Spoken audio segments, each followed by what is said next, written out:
Hi, today we're going to read Gordon Star. This is one of our favourites.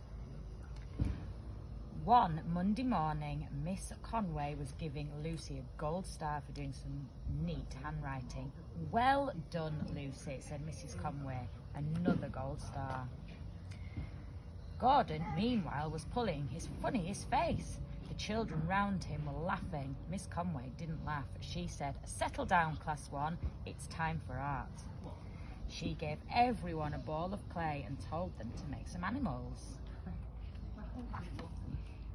Peter's elephant was so good, Miss Conway held it up for everyone to admire. Gordon was working hard making a little bear, but it wasn't coming out right. So he turned it into a duck, but then the clay didn't look like anything at all.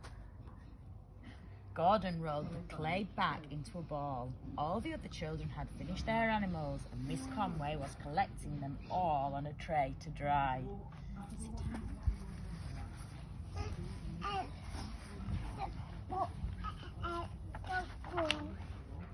When Miss Conway saw Gordon's clay ball, she said, "What's this?" Gordon looked hard at his clay ball and said, "I think it's a little dinosaur egg that hasn't hatched yet." Class 1 laughed, and Gordon laughed too. Miss Conway smiled and sent the class out to play football. Rachel was the best at football. She kicked the ball really hard and it zoomed towards the goal. It hit little Alan Cole on the head and he burst into tears. Rachel kept saying, "Sorry, Alan," but Alan was still crying and rubbing his head.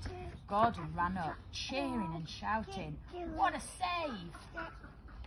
Alan stopped crying and Gordon chanted, "Who's the best in the goal? Let's all shout it, Alan Cole."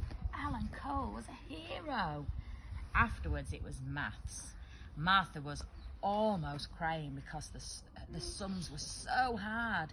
She didn't have enough fingers to add 8 and 9. Gordon whispered, "We'll have to use our toes as well." So he took off his shoes and socks and Martha laughed.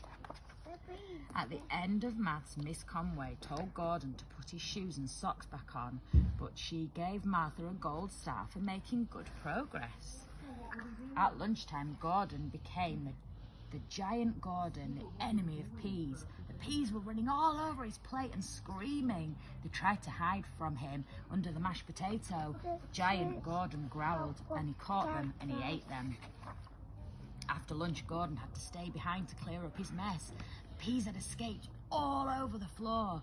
In the afternoon, it was time for the fun geography quiz. The class was in 2 teams, but no one picked Gordon. "Come on, Class 1, said Miss Conway. "Who wants Gordon on their team?"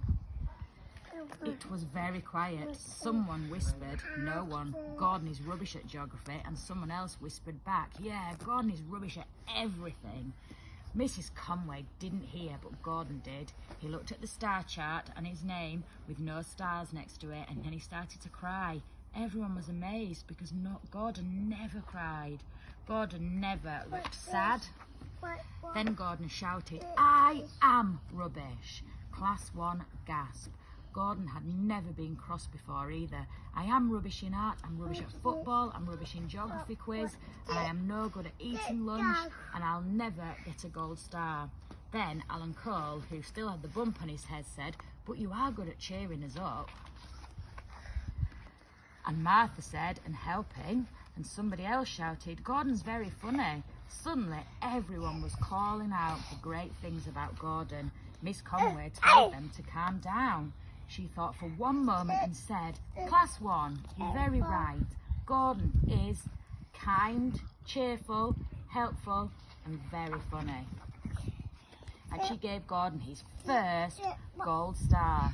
Then she said, "Every day from now on, I will give a gold star to someone for being just like Gordon. Helpful, cheerful, funny, and kind. And we will call it the Gordon Star." Okay, next book.